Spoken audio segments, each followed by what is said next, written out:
Be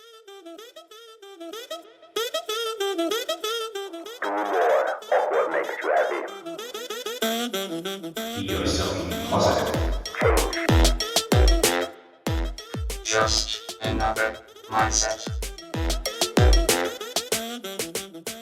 Hello, friends, and welcome to a new episode of the Just Another Mindset podcast.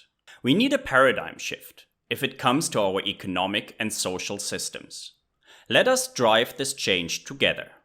The Just Another Mindset podcast shares inspiration and tangible techniques on how to create seismic shifts in an outdated system, collectively and for individuals alike.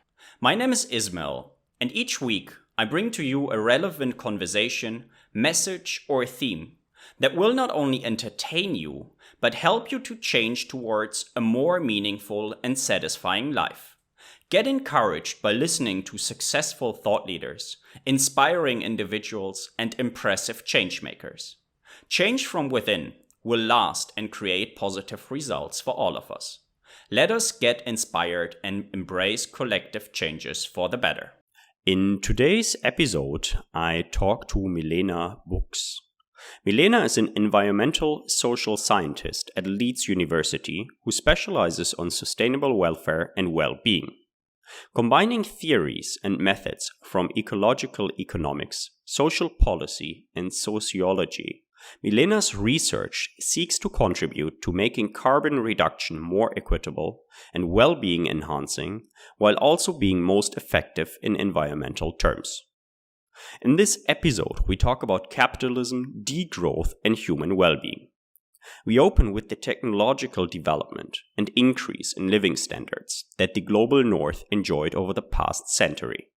We then discuss the necessity of exploitative relationships under capitalism, and we discuss individual gain, market relations, and competition. We analyze why capitalism cannot exist without constant growth and what alternatives we must take into consideration. You will learn about structural barriers for degrowth and why it is so important to create new narratives that generate overarching well-being for society. You will hear why Milena is hopeful, and we define subjective and objective human well-being. We discuss localization and decision-making processes, such as social participation. We evaluate the role of technology, such as fusion energy, and we discuss its limitations. We finish up today with concrete steps towards a transition on the way to a post-growth society. And with that, Milena, a warm welcome to the Just Another Mindset podcast. And my first question for you today is, how do you feel and what is on your mind? Wow, thank you for the invitation, Ismail, to take part in your podcast. Yeah, like I said, I'm moving house today, so I'm probably a little bit nervous about how it will all go, but I'm very excited as well. And yeah, that's my immediate sort of how I feel this morning.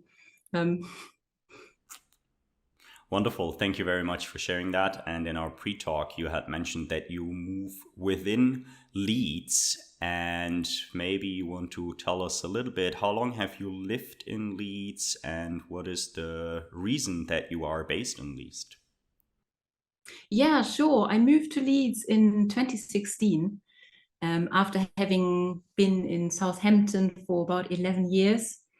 And it was really the job that led me here. So at Southampton, I had been a lecturer in sociology and social policy, which is also, what I did my PhD on, sort of European social policy. And over time, I really got very concerned about climate change, and sort of from, let's say, maybe 2007-8 or so onwards, it was just something that I could no longer, I felt, sort of evade or, not do anything about. And also the friends I had, I think, were quite influential in that. And so I started to think about how could I combine what I had done in my studies on social policy with more environmental topics. And that was fine. But I guess in Southampton, being based in a sociology and social policy department, I just felt there wasn't as much sort of opportunity to collaborate with other people. And here at Leeds, they have this really fantastic, it's called the Sustainability Research Institute, which is very multidisciplinary. It's a social science institute within the School of Earth and Environment. So there are climate and atmospheric scientists in the building and geologists and so on. But we are sort of the social science department, right? And then within that, sort of quite interdisciplinary as well. And several people sort of very interested in post-growth, which I wasn't very interested in, and had actually started to write a book about when still at Southampton. So when the advert came up, I was like, wow, I just need to apply. This is a great place, and was very lucky to get it. And I'm really enjoying it here. So that led me to Leeds, basically. And Wonderful. Thank you very much. And you have already raised quite a few topics. I'm sure we're going to tackle one after another. Now, in today's discussion, you talked about social policy, you talked about climate change, sustainability, and you also talked about post-growth. And maybe we use that actually as an opening for our episode today. And I would like to start with a quote, or rather a definition, and that is on capitalism. And capitalism is an economic system characterized by private ownership in which the free market alone controls the production of goods and services. And my first question would be, what are fundamental benefits and advancements that capitalism has brought to the world, humanity, and society? Yeah, thank you. That is a great start. So, I mean, capitalism is a big topic, of course. Because you said in the definition that it's where only the market produces goods and services. I would maybe say that's not entirely true, because you can have capitalist societies or countries where, of course, the public hand also plays a role in the provisioning of goods and services, and that can go hand in hand with market provisioning. You always have some sort of mix, I suppose. But okay, that's just a comment on the definition there. But I mean, I guess undoubtedly capitalism has brought us, technological development and an increase in living standards and increase in life expectancies, especially in the global north, also in the global south in some pockets, I suppose. So I think that is probably what is often discussed as the sort of big advantage of capitalism, that it is that machine for technological innovation that really has brought us all these sort of new ways of producing and living that we could never ever have imagined 100, 200 years ago. But like you probably know, there are also big questions about capitalism and the way in which it interconnects with nature, and how it defines human relationships and so on, that are more problematic, and that are, I think, at the moment on the table again to be discussed. And where I think there's a big need to sort of rethink some of the ways in which capitalism has organized economies and societies. No, I definitely do agree. And I always find it's good to acknowledge some benefits before we now go also into a discussion why it might be outdated, or why we need changes, or why we need some advancements at least to be done to that. And I want to use a quote here, which is by Jason Hickel from his book Less is More. And it reads the following. It talks about fossil fuels first. It says, fossil fuel companies and the politicians they have bought bear significant responsibility for our predicament. But this alone does not explain our failure to act. There is something else, something deeper. Our addiction to fossil fuels and the antics of the fossil fuel industry is really just a symptom of a prior problem. What's ultimately at stake is the economic system that has come to dominate more or less the entire planet over the past few centuries, capitalism. And my question is, what negative aspects have capitalism's emphasis on individual gain, market relation, and competition brought us likewise? Yeah, absolutely. Yeah, I love Jason Hickel's book. I think it's an excellent, excellent book and summary of, I guess, the post-growth position. And a good place to start, certainly, to criticize capitalism.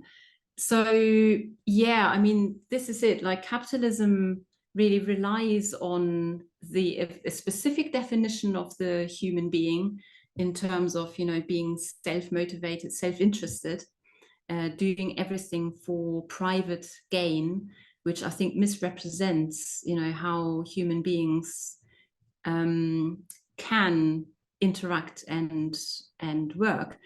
It's not to say that, we are like, yeah, certainly people can be self-interested, but I think the institutional context plays a massive role for how exactly we think and act, what our values are, and so on. And fundamentally, I think capitalism does rely on exploitative relationships, between people and between humans and nature. So, I mean, I personally find, let's say, the Marxist definition of sort of where, let's say, profit comes from, maybe a little bit too narrow to just say it is capitalists on the one hand and workers on the other hand. And it's simply sort of, the surplus value just comes from workers working basically for longer than they're paid for, in a nutshell. And yes, that can be one source of surplus value, but I think the exploitation of nature plays a very big role as well. And the exploitation of countries in the global south, by countries in the global north, also plays a big role, where you basically just get labor much more cheaply, and then you're able to sell products for so much more on the global market that you have a massive profit margin. So that is highly problematic, I think. And so I'm trying to remember which other aspects of capitalism you mentioned there initially. So it was individual gain, market relationships, and competition. And competition, yes. And competition is of course quite closely related to the first one about individual gain. I think the two are quite coupled, but from a macro perspective, I think the competition is in a way what then sort of leads to this ever ongoing spiral of economic growth, where basically if you are a corporation, because of the competition, you are under pressure to constantly accumulate the surplus, so the profit, and then to reinvest it to increase productivity sort of in the future.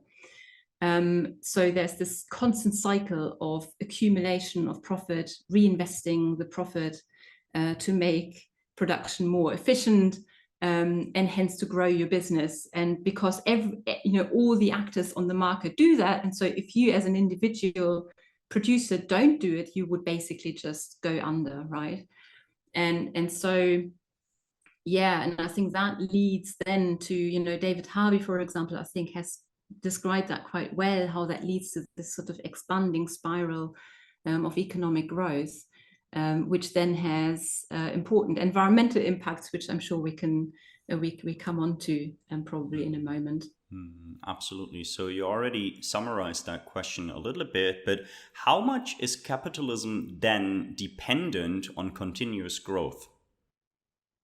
I would say it's very dependent. To my mind, capitalism and growth are basically just two sides of the same coin. So capitalism without growth, in my view, can't really exist.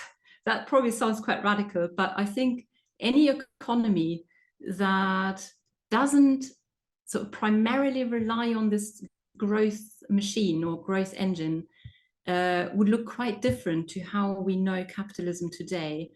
And if you like, I can explain that a bit more in detail. So, within the post-growth debate, I think there's lots of talk about that governments, for example, should no longer prioritize GDP growth and instead prioritize social objectives and ecological objectives over ecological growth. And in my view, that sort of applies at various different levels. So it applies in policy making, that not only just using different indicators, but literally within policy making to think about, okay, what are the ends that we want to achieve? Is it economic growth, or is it better life expectancy, or better social cohesion, better social participation, etc., etc., and of course staying within planetary boundaries. And so I think that really shapes very much, or would shape very much, if that was the case, if these social and ecological objectives were prioritized, that would shape enormously how policies would be designed, which policies would be chosen in the first place. But in addition, I think the same logic would need to apply within corporations. And that would just be a very, very fundamentally different way of operating if corporations no longer operate according to the profit maximization principle, but are actually asked to contribute to social and environmental objectives, and if that's also assessed in some way and in some way incentivized. So what we talked about before, sort of self-gain and competition and so on, would just no longer be working in the same way. I don't think they would completely go away, but I think they would sort of operate in very different ways. So just in that sense, I think the economic system would just look very different to the one that we have at the moment. And in all likelihood, we would have to call it something else. I mean, this is always a difficulty, isn't it? Sort of from which point onwards do you call something different? And that is a very live discussion as well. I think you have varieties of capitalism in terms of how steered or not a capitalist system is. Then we have these sort of other labels for socialist or communist systems which existed in the past, or countries like China, but you can't really say China is a communist economy. It is a very capitalist economy. It's just led by a one-party system. Anyway, so I guess the point I'm trying to make is sort of how we call a system is, I think, partly down to how society then decides to call it as well. How we call it, and what I hear is also how we incentivize it in a way. So if we use this definition of capitalism, of free capitalism that we used earlier, and then you have different variations, we understand, okay, that the incentives of that the goals for the corporations, but also for society, are goals that were created, let's say 50, let's say 100, let's say 150 years ago, and they have been turbocharged by neoliberalistic politics for the past 50-ish years. And what I hear from you saying is also that we need to kind of change or shift our goal and shift the desire that we take into consideration environmental and social boundaries, because without those, we can keep on going with this pure capitalistic system, but we basically have reached all our boundaries, or many of our boundaries at least, and we just cannot afford somewhat to continue doing that for the next decades and continue to do that.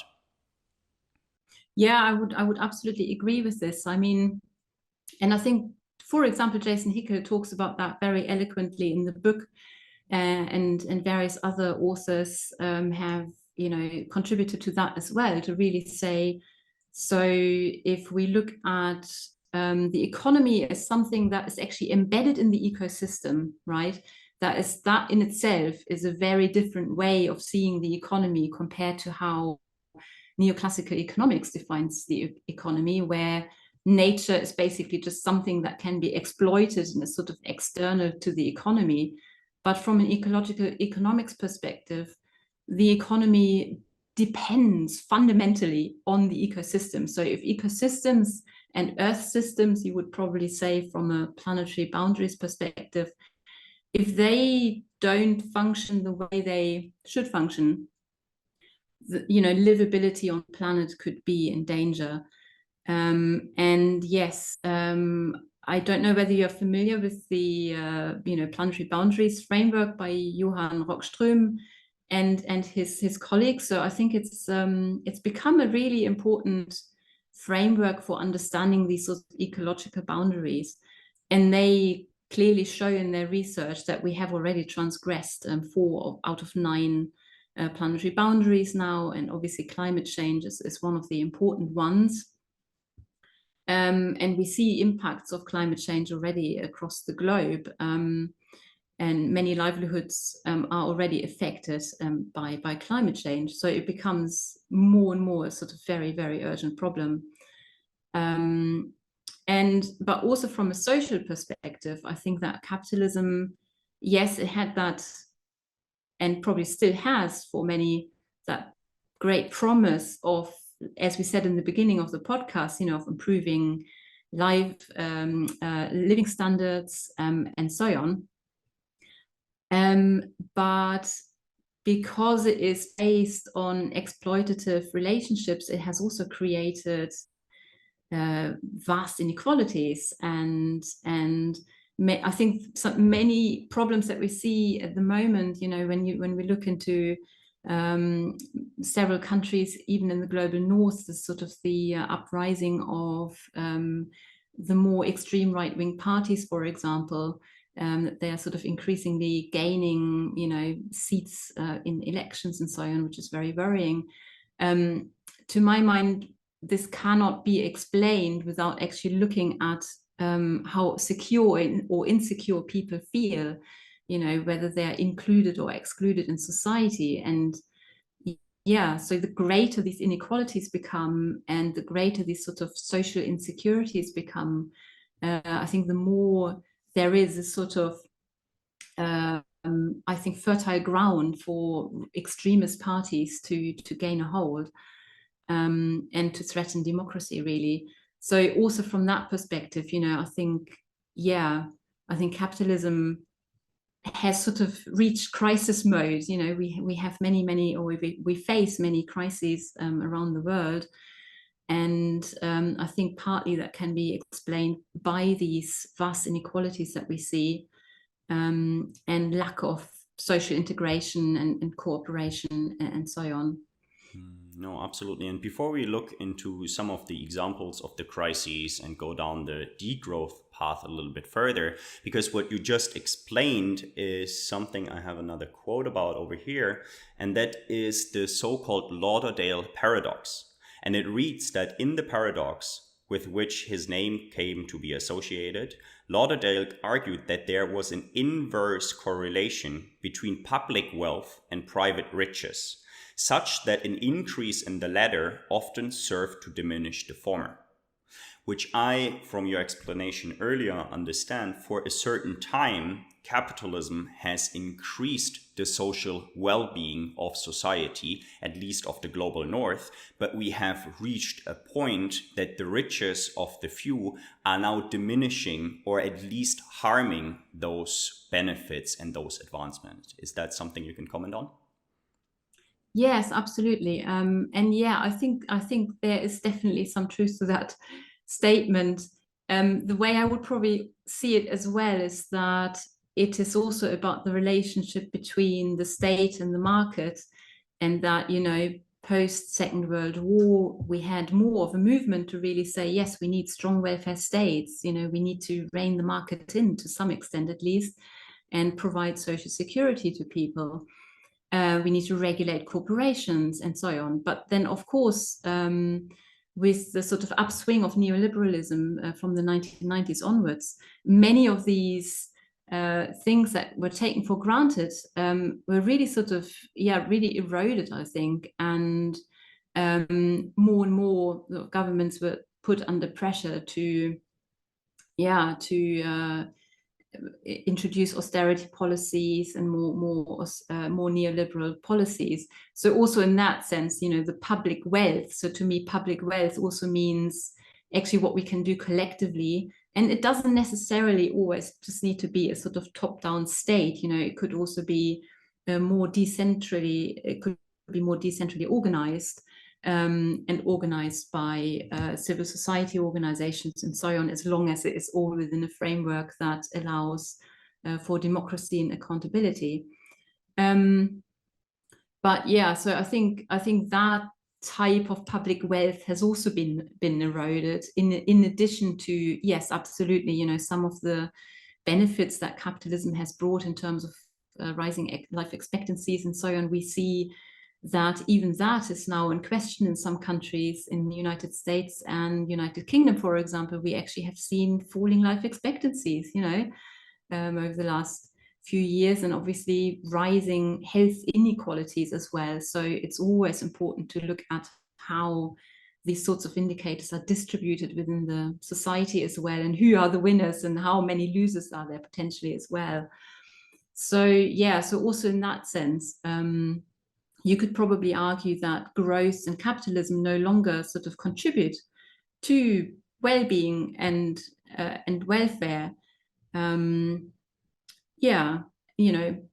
this big world, of course, of work as well, where this is a whole big topic in itself, to sort of talk about what is the quality of jobs that we have nowadays, how many people have to work in precarious jobs and sometimes several precarious jobs to actually be able to live.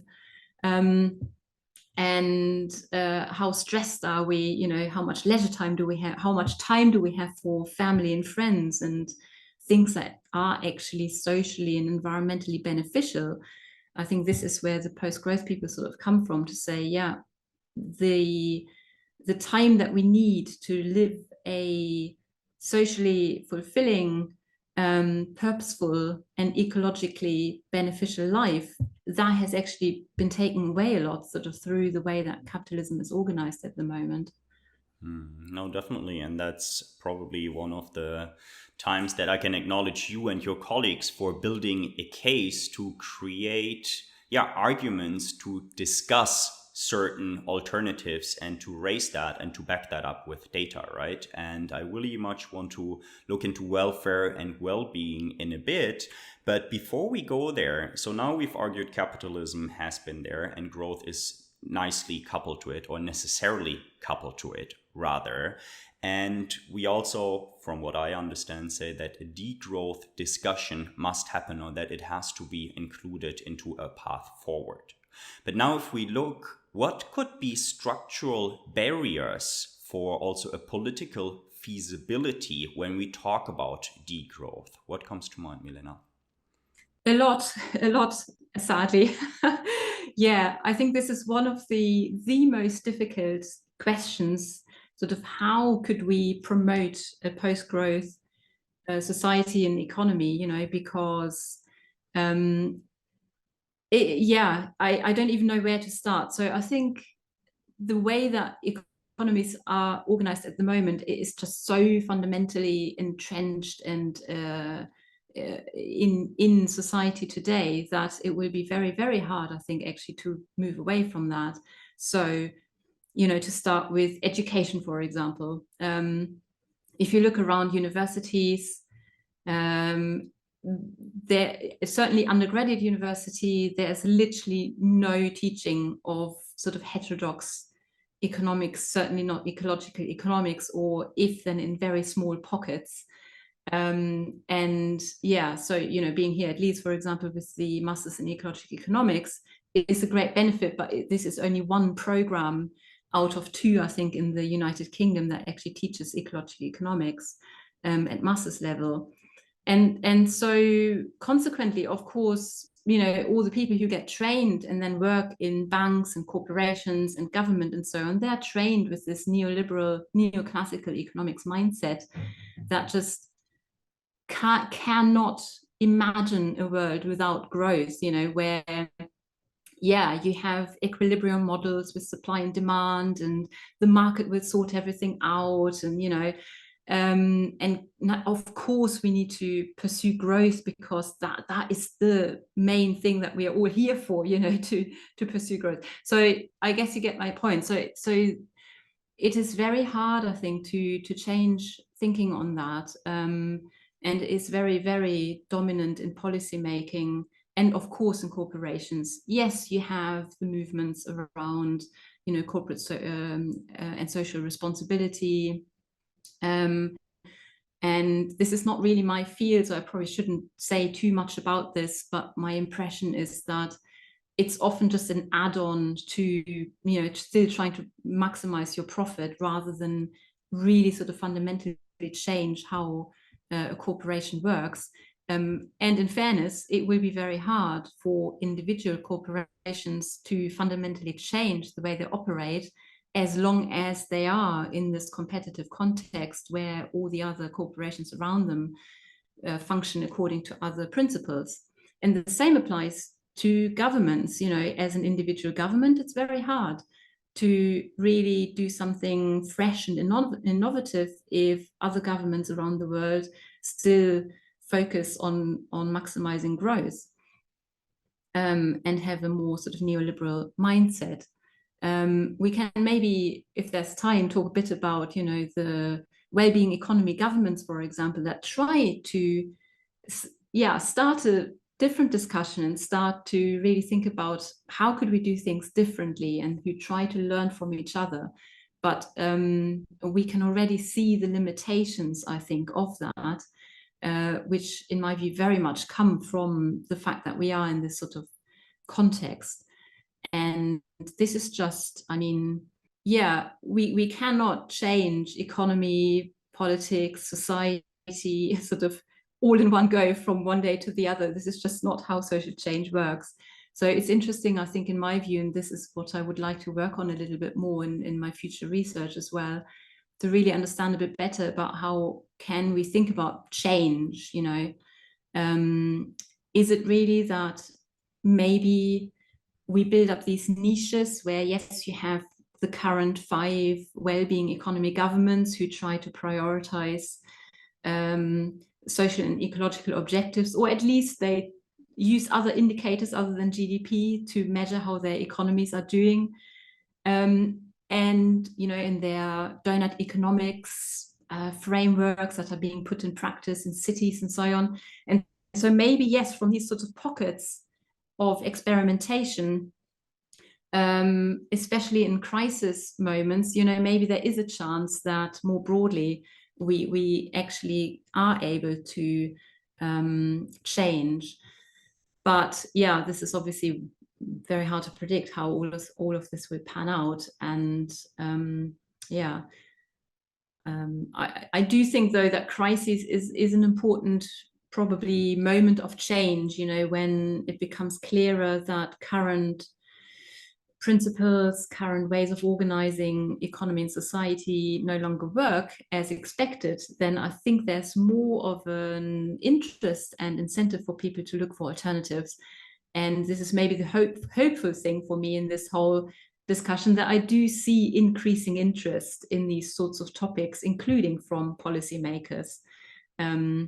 And hopefully also businesses. That is the thing that that's the area that I'm probably less sort of clued into, because I've been focusing very much on the policy side of things, and it would be interesting to look a bit more into how do corporations relate to all of this. But I'm sure there are also discussions going on there. And corporations actually meaning to change something, and not, let's call it greenwashing, and not let's put it on corporate social responsibility and make a nice report about it, but corporations that actually act on different goals, on different incentives, and so forth. And I was about to ask you, so I'm very happy that you brought it up yourself. If we say that all those different, let's call it systems or areas of our system, need to change, and they need to change in sync, and they also need to change, let's be very honest, very fast. And I do see your point that it might be the way forward. And I would, of course, appreciate that we first go with 3, then with 5, then with 7, then with 25. And you can put here nations or education systems or healthcare systems or economic systems. But we also on a finite planet. So this all has to happen very quickly. And I would be very interested also for you personally, if you want to answer that, what gives you hope that we can solve that and that we as humanity have in fact the capabilities to, let's call it, rethink. And it's really a big rethink of society, because I do agree. I also see it partially in my old bubble. But the most convenient thoughts are still the one that are being taught since 50 years, right? So what makes you hopeful that this rethink is taking place and will actually take place in time? Yeah, I mean, to be perfectly honest, I struggle sometimes to be hopeful. It is a daily struggle, to really sort of say to myself, yeah, can we make it? Can we do it? Because I'm not sure. Yeah, I mean, you can never be sure, of course, anyway. But even just to be hopeful is sometimes difficult, if I'm completely honest. I think what does give me hope is that I think humanity has been very inventive over thousands of years. Humans have been dealing with crises and have found solutions to crises, and so just on that very broad level, I kind of think, yes, there is the capacity there for dramatic change and also fast change, hopefully.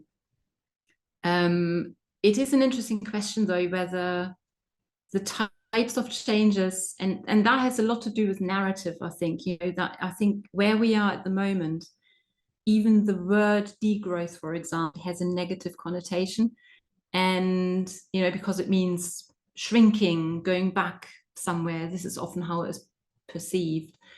And I think what is really missing at the moment is sort of a convincing narrative that gets the broader population on board, to really say, yes, this is the type of change we need, to really sort of not look at how we can expand consumption and material well-being, let's say, but well-being in many other domains.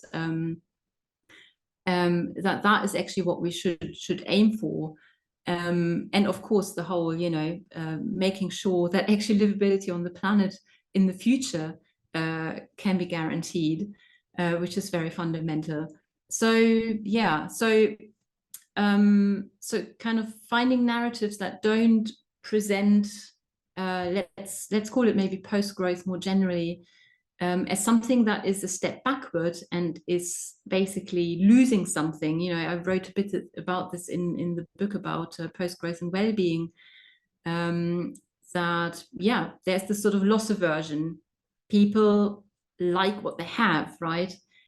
We like advancement when something improves for perceived is a perceived improvement.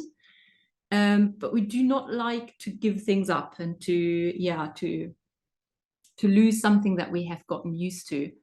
And so I think that is one of the big challenges to convince many people, especially in the global north, but probably also in the global south, actually, that another way of living and other perceptions of well-being are very important, and can more than compensate is not the right word, but sort of can be an alternative, an alternative that we can aspire to and have to aspire to, instead of the more sort of materialistically defined approach to well-being.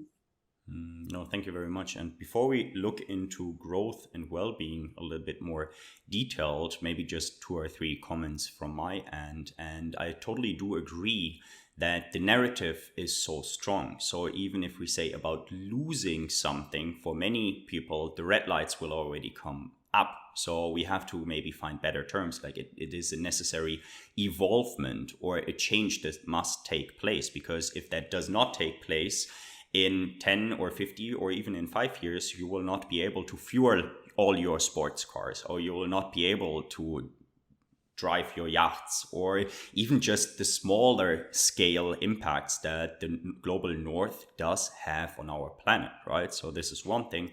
A second comment, and that is something that I have been advocating somewhat to my older bubble, to my friends, is, in my personal belief, I think we are at, in fact, a stage that we should more or less, or it's that serious that we can stop our day jobs for a year or 2 or 3, because we do not really know how long this will take, and we really need all the brain power we can find in order to find solutions. Because I do agree with you. I believe, and I want to believe, I suppose, that the human has the capacity to solve this task, but I think it all starts with acknowledgement, where we are much better off now than we were 5 years ago to begin with.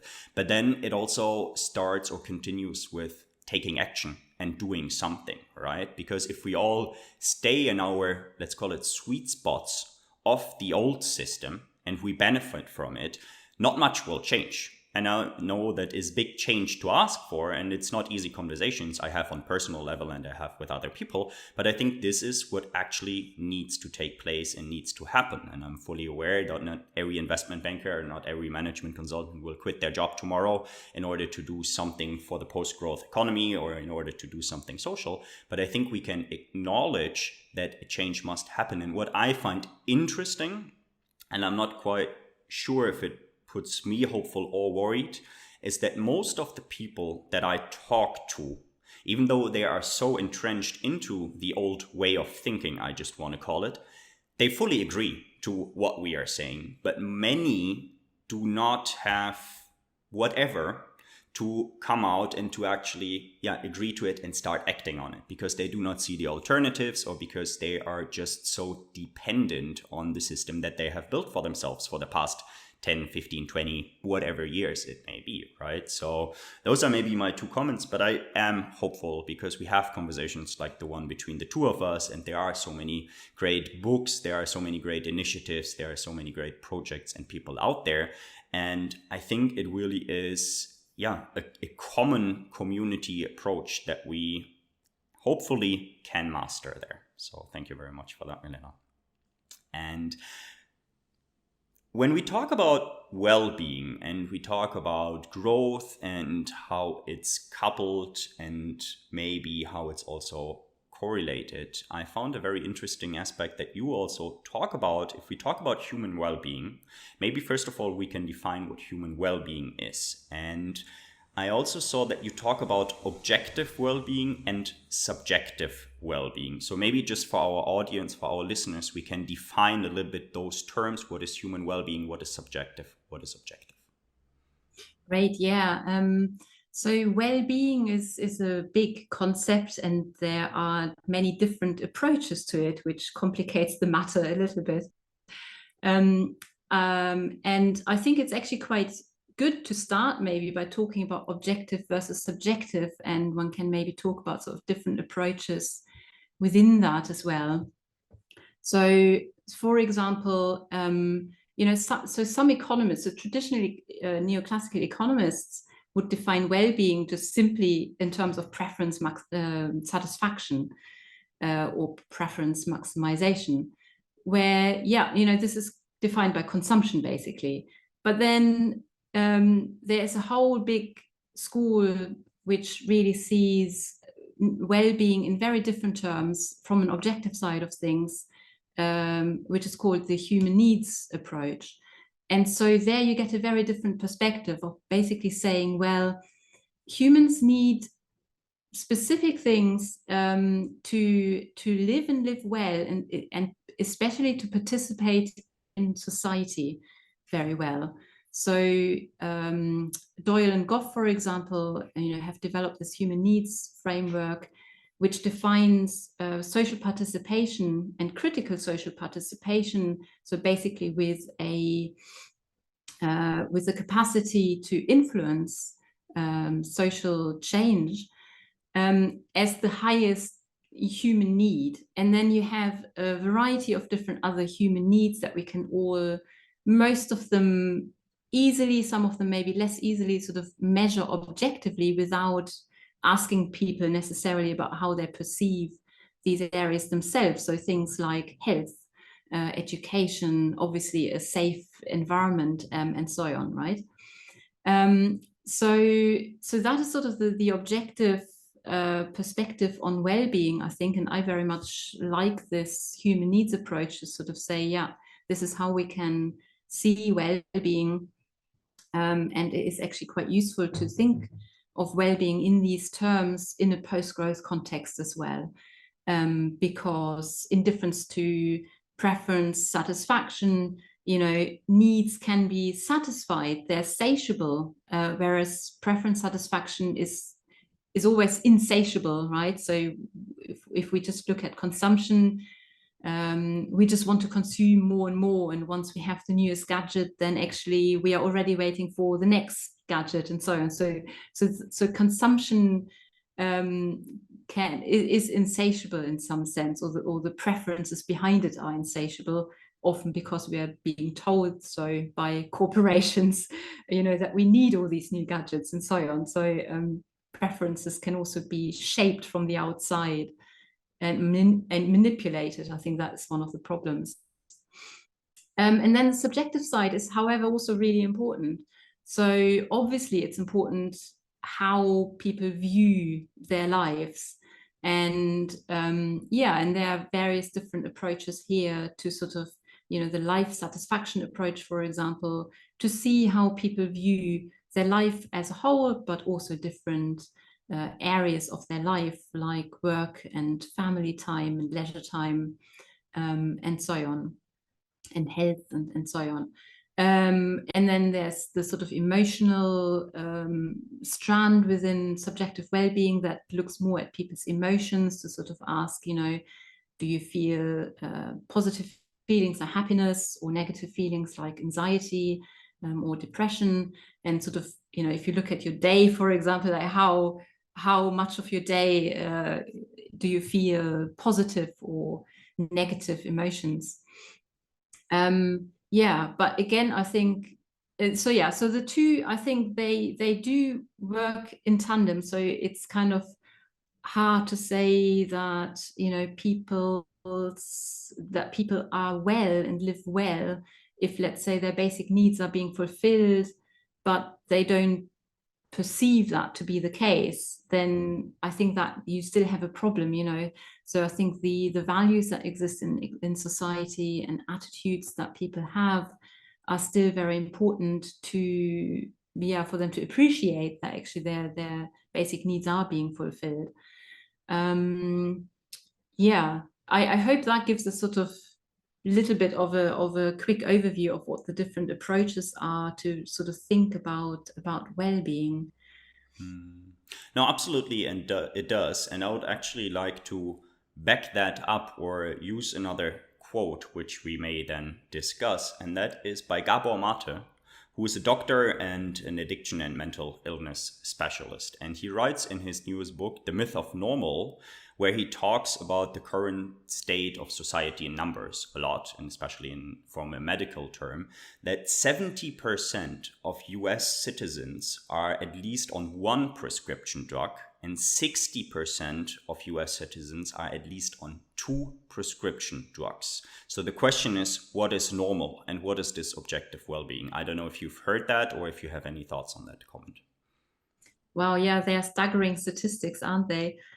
Yeah, what is my response to that? I mean, I think the first thing that comes to mind is the society that it reflects, I suppose, and the problems that exist in society.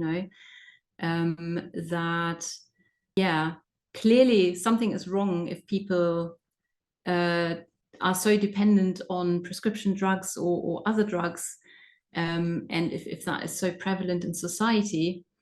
And I think, again, there can be two sides that, yes, how economies are organized and how social life is organized is maybe not satisfactory to people. And clearly something is missing, in terms of purpose and feeling accepted and feeling secure in their lives and so on, which then creates that need to take drugs or other substances.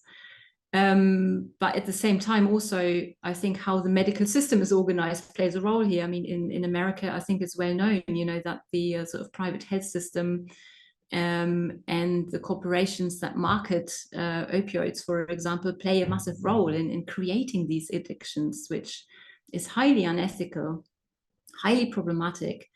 But it's just one more example, I think, for how in my view, capitalism fails because it can create very negative impacts. Some people make massive profits from this, yes, but the number of people who are suffering from this, that is just staggering as well, and really unacceptable. So let me think. You asked about what is normal. I mean, and that is, I think it does come into this a lot because the human needs approach presents itself as an objective approach, which sort of says human needs are universal, they exist across time and space, and we can objectively identify them. And while I have a lot of sympathy for that, and I do think that, yes, on a sort of abstract level, let's say on the level of rights, for example, everyone should have the right to be socially included and to be able to participate fully in society, and have all the other sort of supporting needs fulfilled.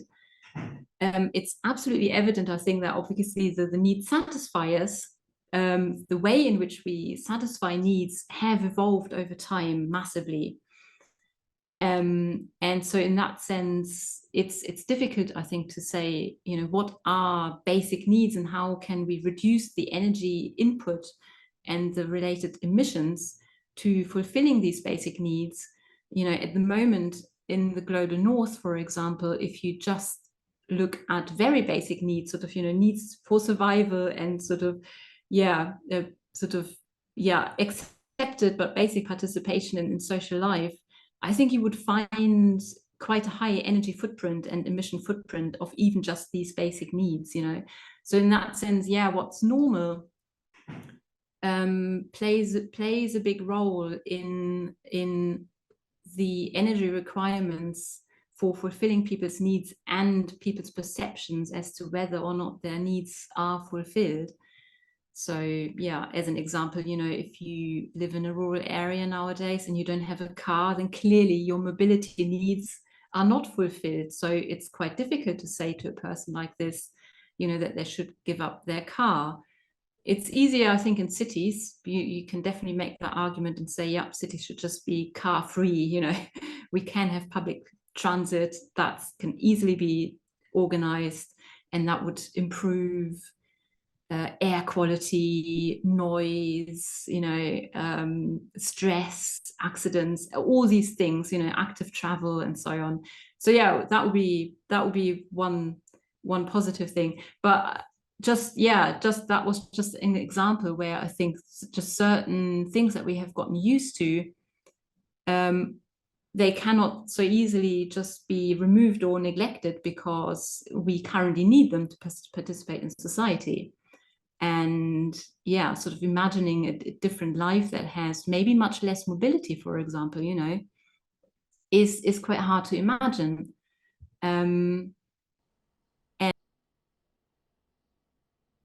And when we talk about it, I mean, I really do like the approach about the needs and the need satisfiers and finding different ways to satisfy our needs. But it's already, I suppose, at least for most people, many people in the global north, ambitious to talk about only need satisfaction and not want satisfaction, because we have some needs that we all actually, in fact, have and that are not discussable.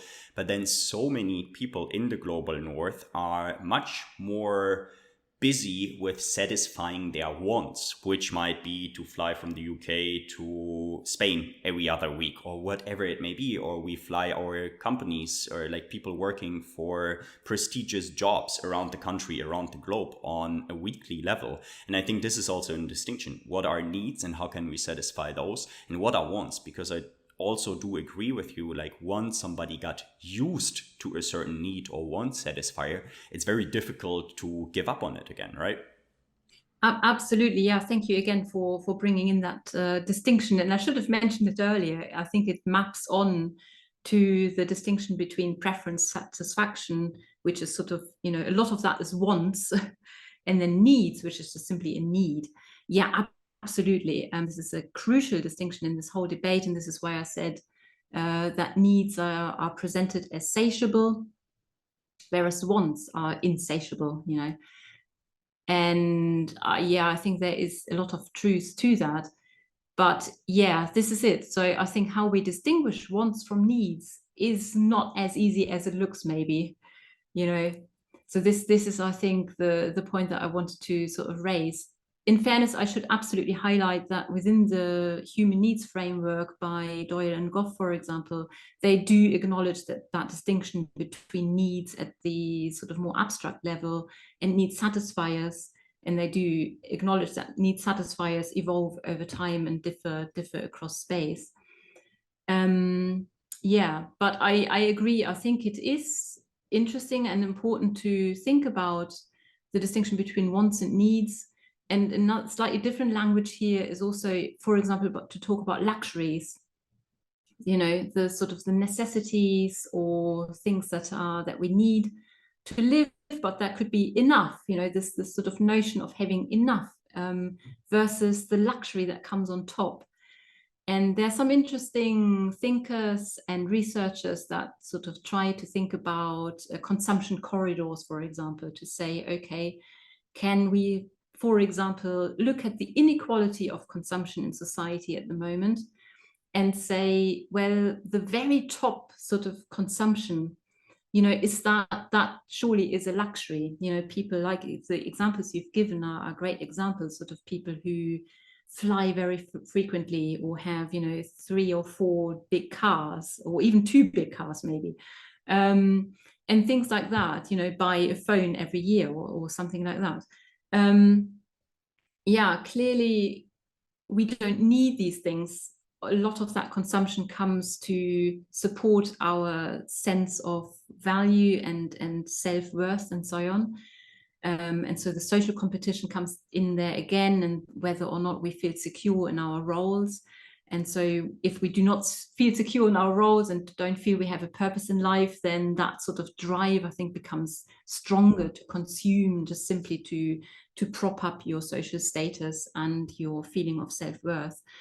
Anyway, and so in a recent piece of research, which isn't yet published, I'm hoping to get it published relatively soon, but we basically show that if you reduce the top 20% of energy use down to the sort of the 80th don't know whether that makes any sense, the 80th percentile of consumption. So you have to imagine, you can basically divide energy use up and draw a curve from the people who use lowest to the people who use the highest, and you can divide it into 100 equal parts, right?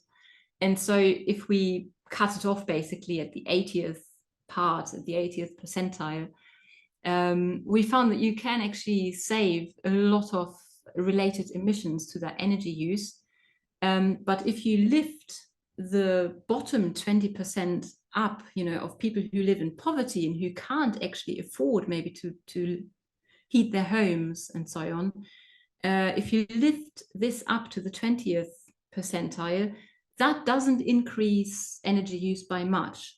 So this is a sort of idea to say, we can, I think, fairly easily get rid of the sort of very luxury type consumption without actually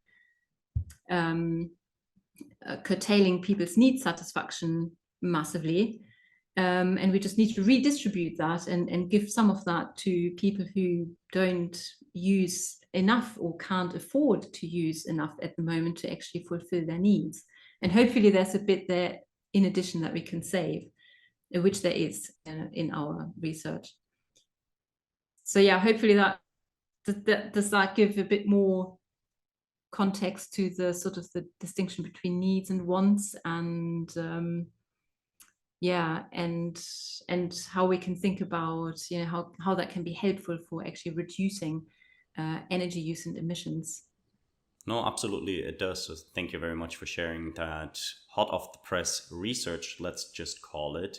And yeah, I think what you say, it's like we do know where to search, or we don't even know need to search anymore. We have found where we can make the biggest changes, though it will be still difficult changes. And earlier in our conversation, you raised a point about social participation. And I would like to discuss that a bit more in a minute, because when you were just talking, a question came to mind that is also a personal one to a certain extent. And I know that there are different people listening having different thoughts. So if people do agree to what we have talked about in the past 60-ish minutes, there are different approaches, right? One approach could be, okay, I will just take care of myself, my family. I accumulate as much wealth, as much resources, let's just say, and I take care of myself, and I go down the individualistic path of living.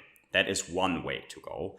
And another way to go is what we are trying to do here, is to motivate and to educate people so that people acknowledge that we have a common planet, a common goal, and that we need to achieve something together.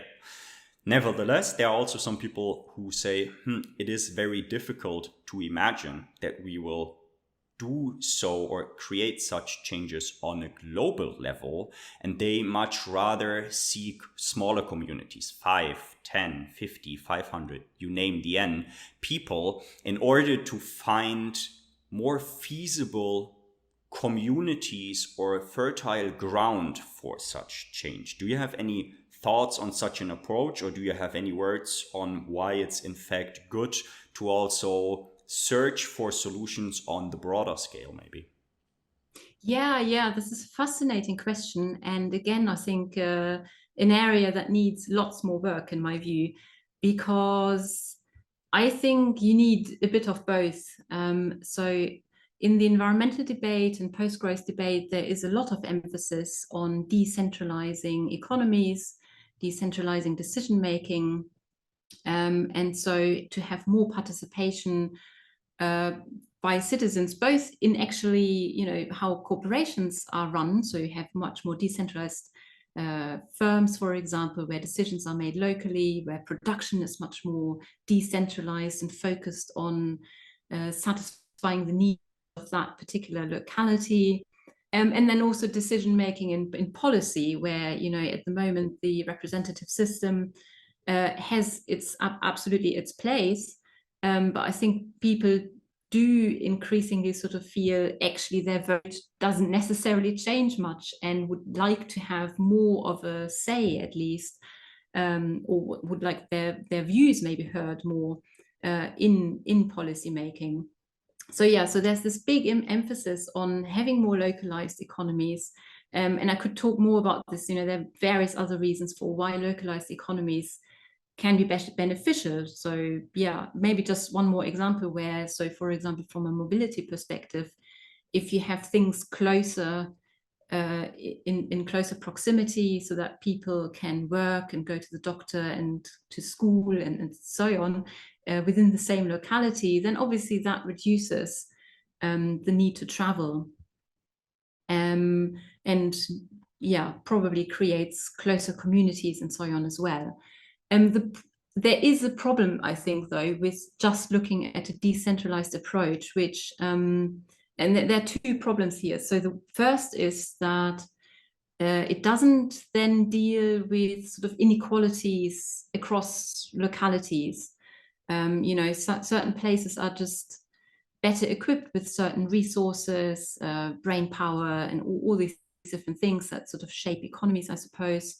So these things are just, to some extent, naturally, nothing is totally naturally, but you know, are sort of differently distributed, and so I think you will always need some sort of higher level, maybe national level, possibly global level intervention, I suppose, to make sure that some of these resources are fairly distributed, so that localities have the same opportunities really to actually do these sorts of things.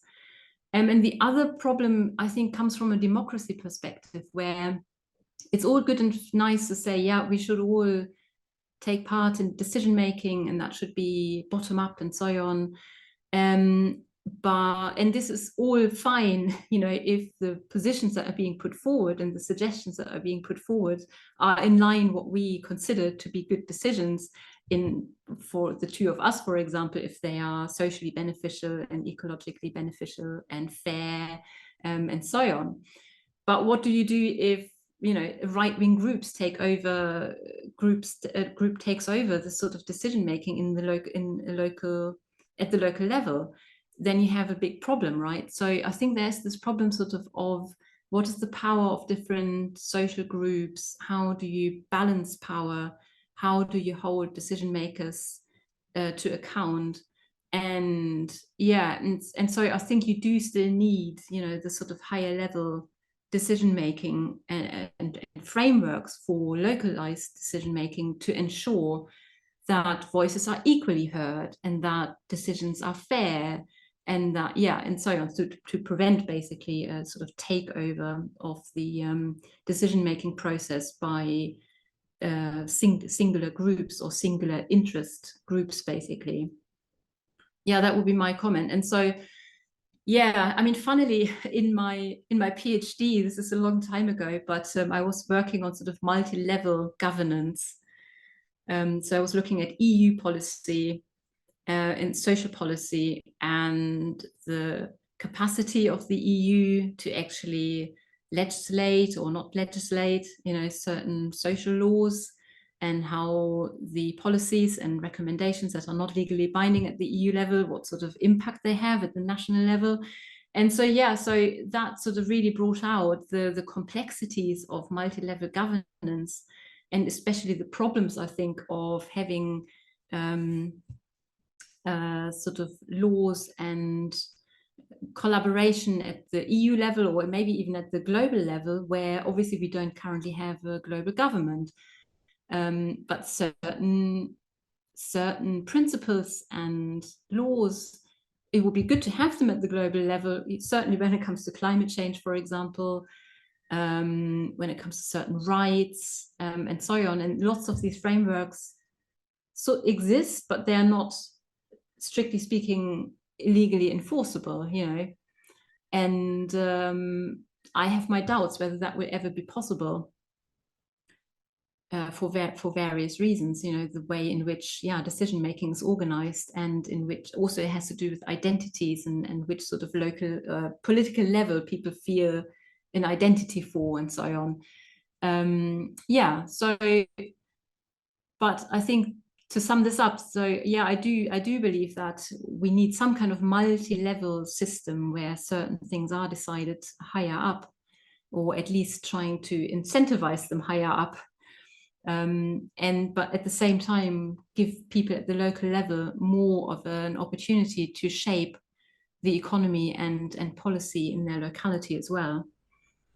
No, absolutely. I do agree. And before we look into how people may do that, maybe again, just two comments on that. And the one is that, I mean, we do not even have to look at small, tiny groups or fractions. We can look within Europe at whole countries where we have right-wing or we have very contradictive ideas being pushed forward. I mean, there's Italy, there's France, we have in Sweden, and it's not small groups where people are moving forward, but it's whole nationalities. So I think this is a very big danger, or a very big task, let's just call it. And my other comment, and you may call it naive, but I think this is one of the reasons why this change must happen within humanity as a whole.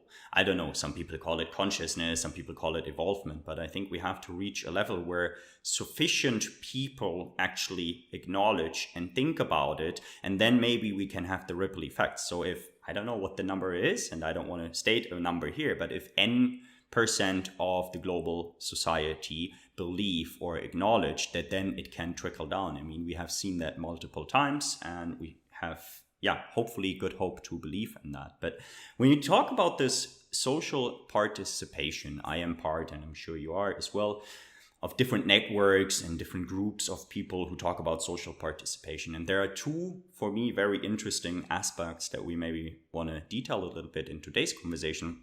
And that is, let's call them the future generation inclusion. And the second one is the non-human species inclusion. And maybe we can go one after another. Maybe we want to explain them a little bit, but what are your thoughts on those two? Yeah, great question. Thank you. So yes, this is one of the problems in current decision making that, well, and in decision making more generally, I suppose, that it is difficult to include the interests of future generations and of nature, because naturally they don't have, direct representatives. We have to represent them indirectly. But yeah, so currently decision making does not really take these interests into account. And we know that political decision making, for example, is very, very short termist.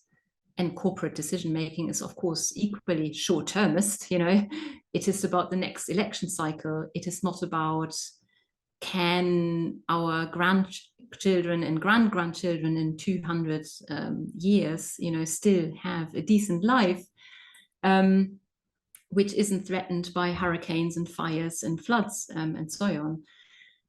And so there is some interesting thinking. Again, this is not really my area, but there are researchers who have thought about how the voice or the interest of future generations and of nature can be represented in formal decision making. And I think it is an interesting, it would be an interesting thing to explore, to almost sort of have an ambassador for the future generations or for nature. But it is hard to do, because we are to some extent second guessing what these interests are. Yeah, we do obviously have science at the moment, and that has some or can provide some very important information about where decision making should go. We know, for example, that if we continue as we are at the moment, we will not be able to even stay within 1.5 degrees of global warming, which is a scary thought. Because we already see what, not even having reached that point, what the impacts are, which already destroy lives and livelihoods. So we do have, I think, from the climate change community, research community, we do have good information to go by to sort of say, yeah, this is by how much we need to bring emissions down, for example, or, we need to protect natural areas to prevent the loss of species and increase biodiversity again, because again, this is very fundamental for life on the planet. But yeah, like I said, sort of these are very headline type things, and how this then breaks down into more concrete policies about how we set, interest rates, or how we organize the working week, what is the standard hour working week, how people are remunerated, and so on and so forth. There's quite a big gap between these different things. And so to represent future generations' interests and nature in these processes, I think, yeah, it's good to try that, but I think exactly how it will play out, that can be very open, and it could still take decision making in quite a few different directions. Absolutely. So what I hear is the good message is we need quite a bit of brain power. We have quite a bit of stuff to do. So if you're eager to think about those topics, and if you want to involve yourself into decision-making processes or anything else that we've discussed today, I think there is good ground to cover. And yeah, again, just some comments of mine in a conversation I had by the end of last year. I think it was December or November. I heard the number that we are on track to complete or fulfill our SDGs by 2093. and they are meant to be reached by 2030. Just to give an idea, I mean, I'm not fully in line with the SDG because there's a lot of growth in there as well.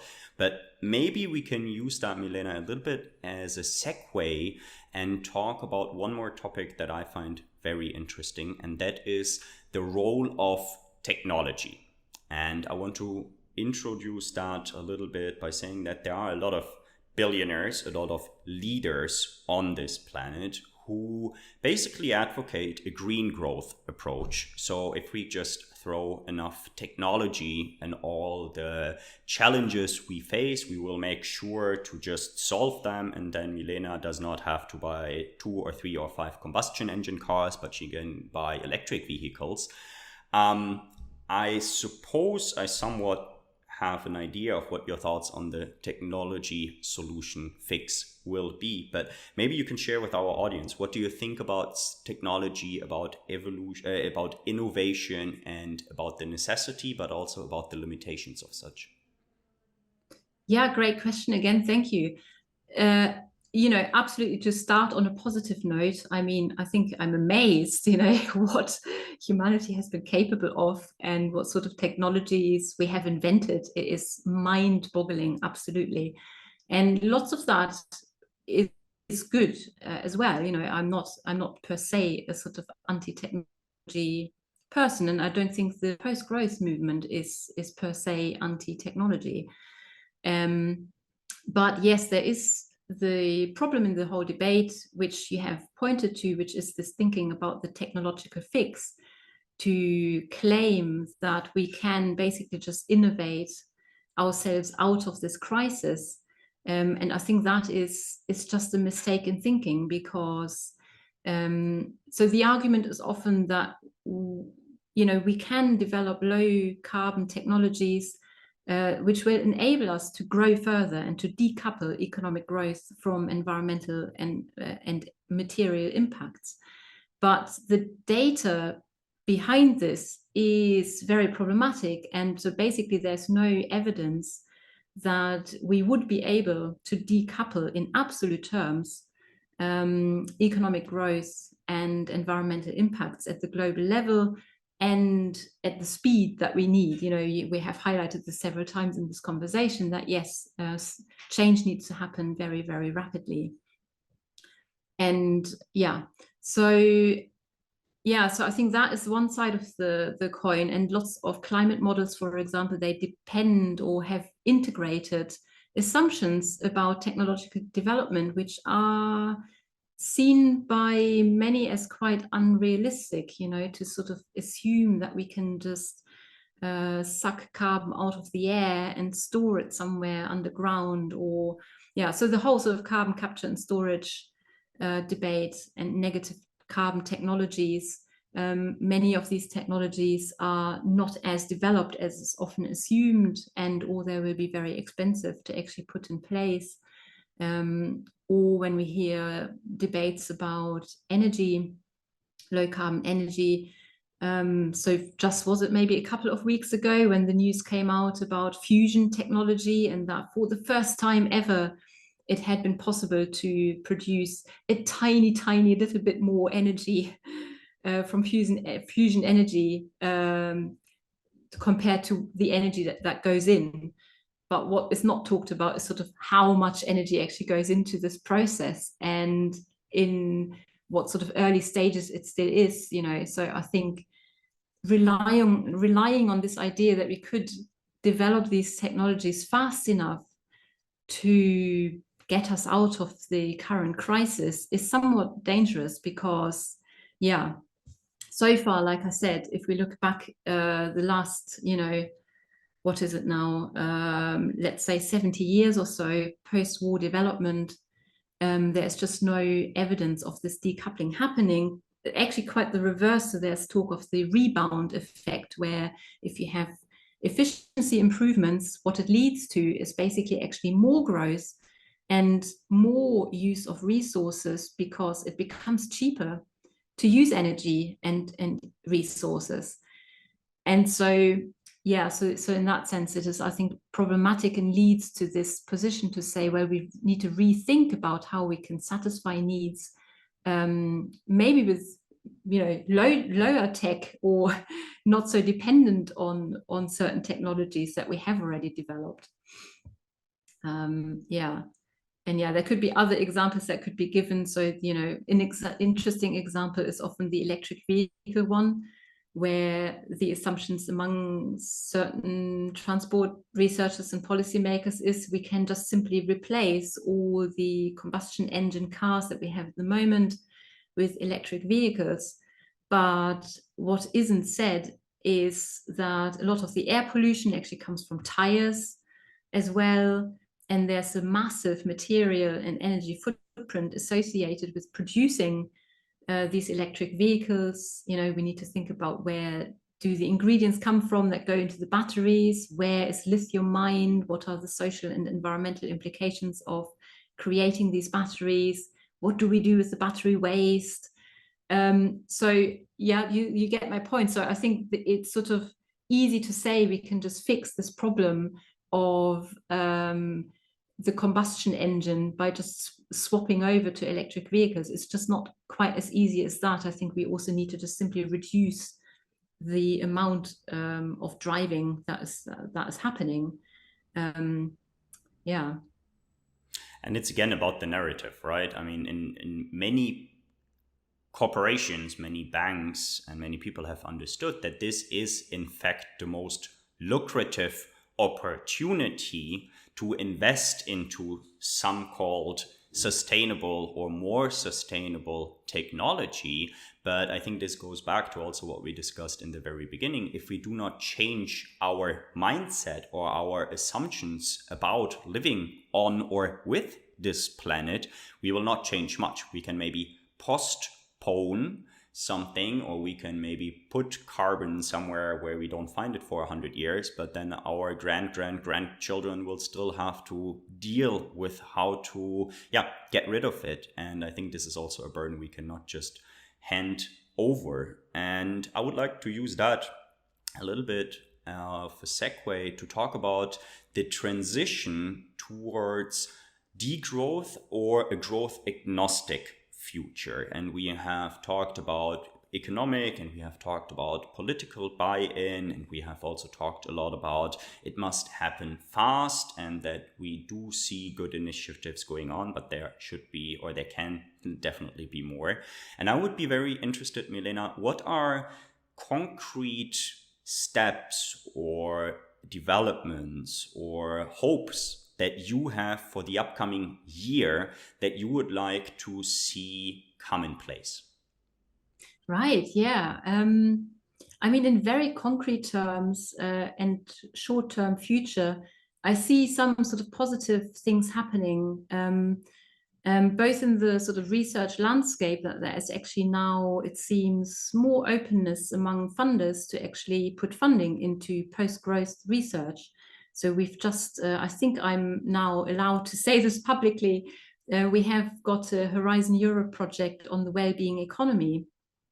And there will be some really quite innovative and novel and radical modeling and qualitative research going on to see how we can build economies that are not dependent on growth and that still satisfy people's well-being.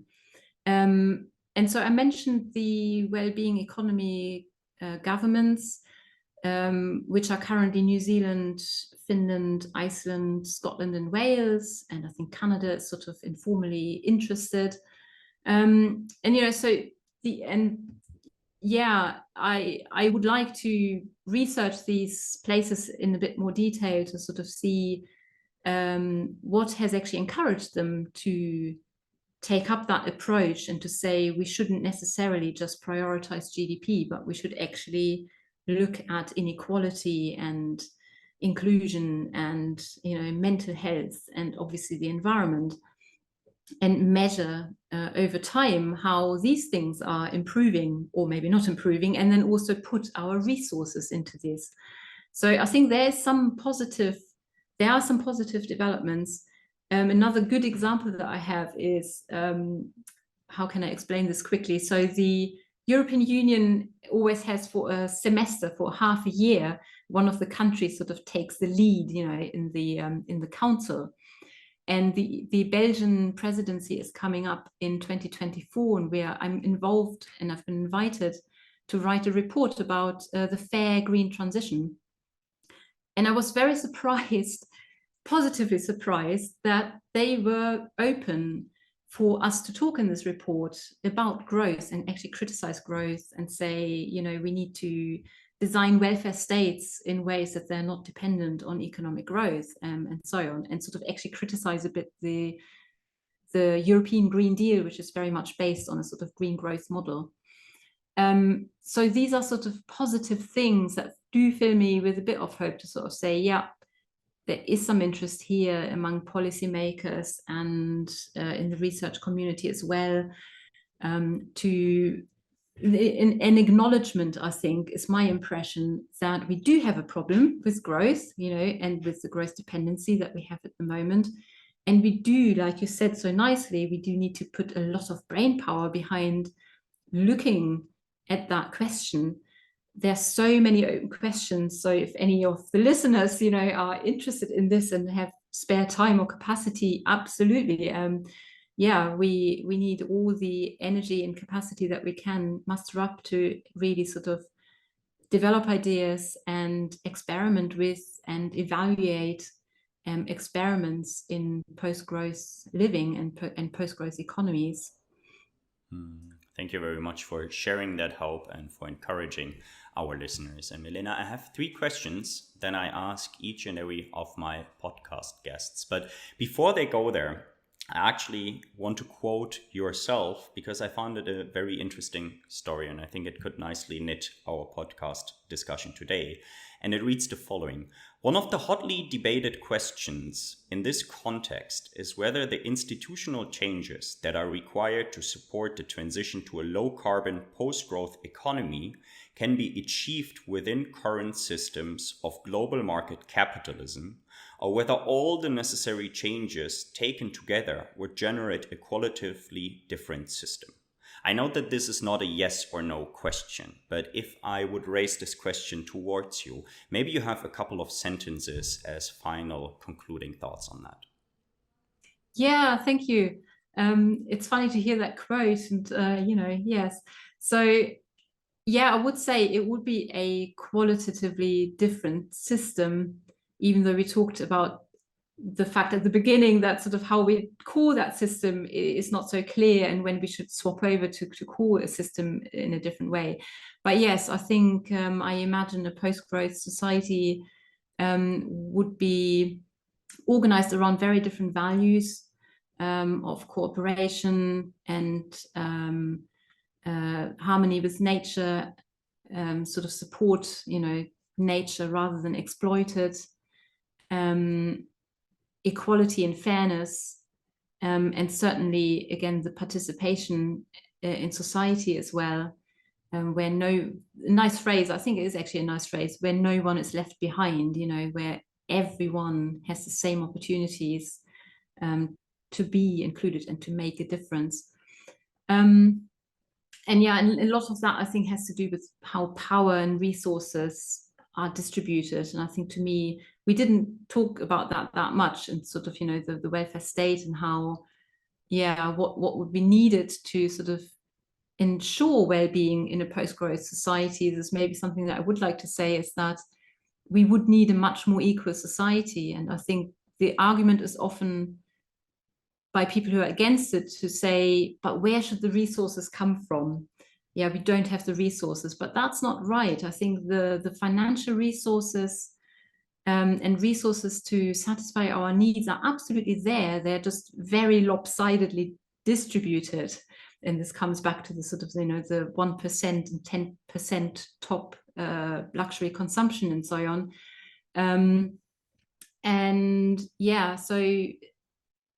So I think if we did manage to somehow distribute these resources more equally, we would absolutely have the resources to expand, the provision of renewable energy and low carbon public transport and environmentally friendly produced food and all these essentials that we need so so urgently. And of course, yeah, give people much more equal incomes and opportunities as well. Yeah, how we get there, I think this is one of the big questions, because again, like taking power and resources away from those who have it, that is the big challenge, I think. And I'm, very much on the side of people who say this all needs to happen peacefully and democratically and so on. But how it can be done, I think, is an interesting question. No, thank you very much for sharing that comment. And it's always good to be able to come back to a round two, and maybe we can talk about resource distribution and more just ways on how to actually approach that. Because as you said, I think first of all, we would also need to acknowledge and agree that we want to have a more just distribution. And of course, for those who have many, this is a no-brainer, and the answer is not yes but no. And therefore I would be very interested maybe in some time to talk about exactly that. So what are good ways that we can envision, that we can look forward with this resource distribution? Because you mentioned it earlier, what is naturally distributed is not fair, and what is distributed in our current society is definitely not equal, because we also are not starting at a blank slate on the 1st of January 2024, one have to say now, but we are a living system, and we have conditions that we have to deal with, that we somewhat need to reverse. And with that, Milena, I have 3 final questions that I like to ask all of my podcast guests. And the first one is, what is an important truth for yourself that most people don't know, or at least talk about it much?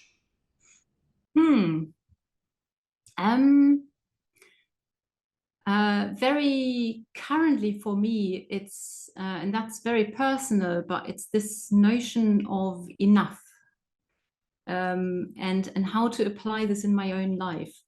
And I think it goes back to this discussion, or the mentioning of the fact that we all need to change ourselves as well in all of this.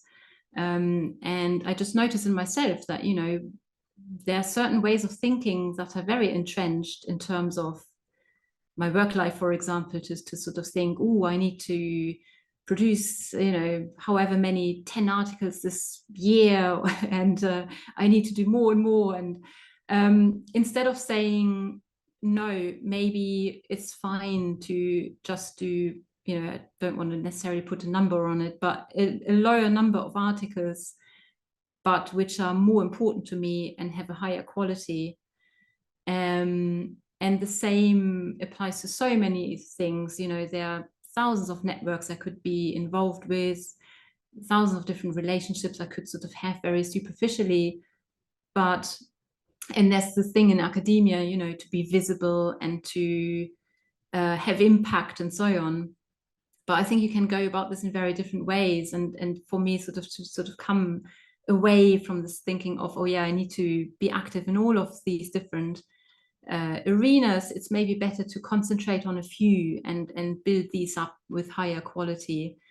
And that way you also actually gain some quality of life. Where, yes, having a 50 or 60-hour week is just not a good quality of life, because I don't see friends as much as I want, and, the hobbies I want to do, and so on, things that I find purposeful and important, I often can't do because I just work too much. And so, so this notion of really deciding what is actually enough, enough can be fine. And I do think that in certain cultures, this is not maybe talked or thought about enough, even among people who work on things like post-growth or so. There's still often some boasting going on about how much you've worked at the weekend and so on, where I think that is a bit contradictory, basically. Or how, that you haven't taken your holiday, for example. I just had a conversation like this with a colleague, where he said he doesn't take his holidays. And I think that's just, a bit sad, actually. No, certainly it is. So thank you very much for raising that very important point, because yes, we talk about collective change, but it also starts with the individual. I think that's my comment on that. And so thank you very much for sharing that, Milena. And that brings me to the second question, and that is, who are your mentors and whom do you personally look up to? Oh gosh, yeah, another big one. I mean, I I think actually mentors have always been people quite close to me. So like I would say certainly my parents have been mentors in the sense that the path I've taken has been very much shaped by, the way my parents have brought me up. Um, it's very close to my heart as well because yeah, my dad just passed away just before Christmas, and so I'm thinking a lot about him, and probably get a little bit emotional right now. But yeah, it's I think there were people who yeah, walked away from many securities that they could have had, and decided to move to the countryside and bring us up sort of in a green environment, and to say it's always more important to do what you enjoy rather than do things that make you rich or famous or whatever. And so there was a lot of emphasis on that, and I think that probably I'm still nourished by that sort of upbringing. And then yeah, I think there have been, probably I could put my finger on two main good colleagues and friends, female colleagues and friends, I have to emphasize, who were just extremely encouraging and have I have the tendency probably to not confident enough with what I want, or to believe in certain sort of abilities or so, but who sort of constantly have encouraged me to say, do this, and yes, you can do this, and you can do a PhD, and things like that. Without one of them, I probably shouldn't. No, I could probably say her name, but I think without that particular person, I probably would not have done my PhD, because it would not even have occurred to me that I could do a PhD. So yeah, so it's people like that who have been very influential. And other than that, people who I look up to, I think mainly people who put a lot of time and effort into all of these things that we are talking about, and are already sort of, I guess, walking the talk and actually change their lives in ways that point to hopefully a more sustainable and socially just future. So yeah, I very much look up to people who have managed more than I have probably personally, to do that, and just to give up certain securities in their lives, and just throw themselves into activism or into low carbon living, or lobbying governments, or whatever it might be. There are many different valid things. I have a lot of respect for people like that. Thank you very much for sharing that very personal thoughts of yours. And that, Milena, leads me to the last and final question for today's conversation. And I call it the three truths. So I would like you to imagine that you are traveling in space by yourself for actually quite some time. Could be a couple of months, could even be a couple of years. And after all this solo traveling, you encounter a human-like species, but they can only process three facts or three truths about humanity before they decide whether or not they want to get to know us. What do you tell them? Oh wow. That's a tough one. Three truths. I mean, the first truth I think is that we need help. So I would probably say we as a species, we definitely need some help to get out of the mess that we have created ourselves. So please help us. The second truth I would probably say is, and we touched probably on that a bit earlier, to sort of say, yes, we have gone a certain path in history, but I don't believe in human nature. I think a lot of the ways in which we are behaving at the moment, the sort of self-interested, egoistic, competitive type behavior, that is very much a product of how institutions around us incentivize us and have shaped us and our views and so on. So I do think there's this capacity for people to behave and interact in very different ways. So yeah, this notion of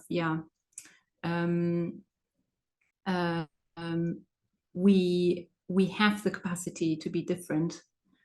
And the third truth I need to think about. Does it need to be three?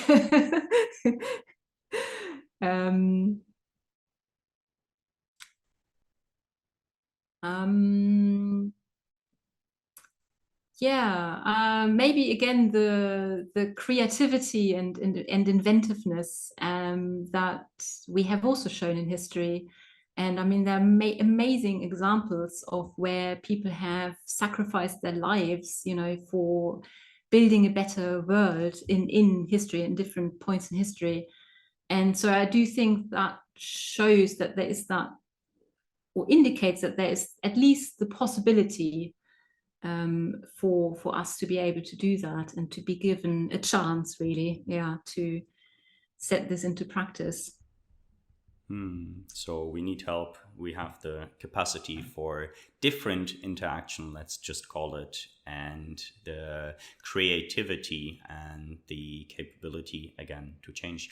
Milena, thank you so much for being a guest on the Just Another Mindset podcast. And if there is any final message for today's episodes, it's all yours. Yeah, thank you again so much for this inspiring conversation and the questions. I really loved it.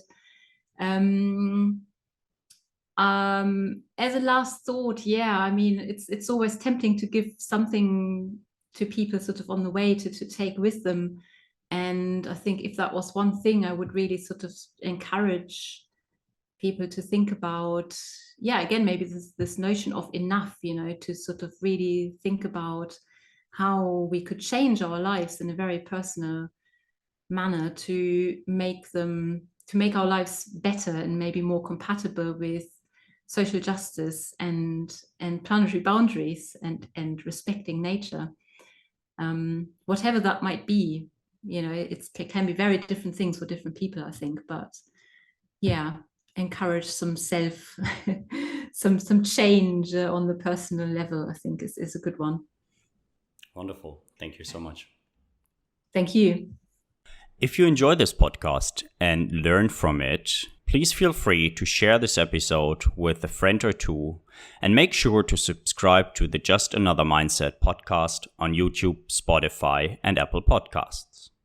If you're listening on Apple or Spotify, please use the next 10 seconds to give the Just Another Mindset podcast a rating, and know that you will help me to create more meaningful content like this, and also that it will help other people to find this content and get inspired as well.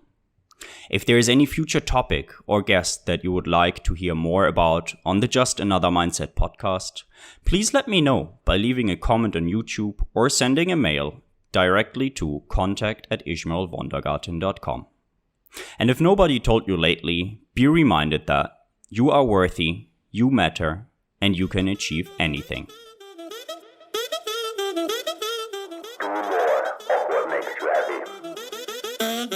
Be yourself positive. Just another mindset.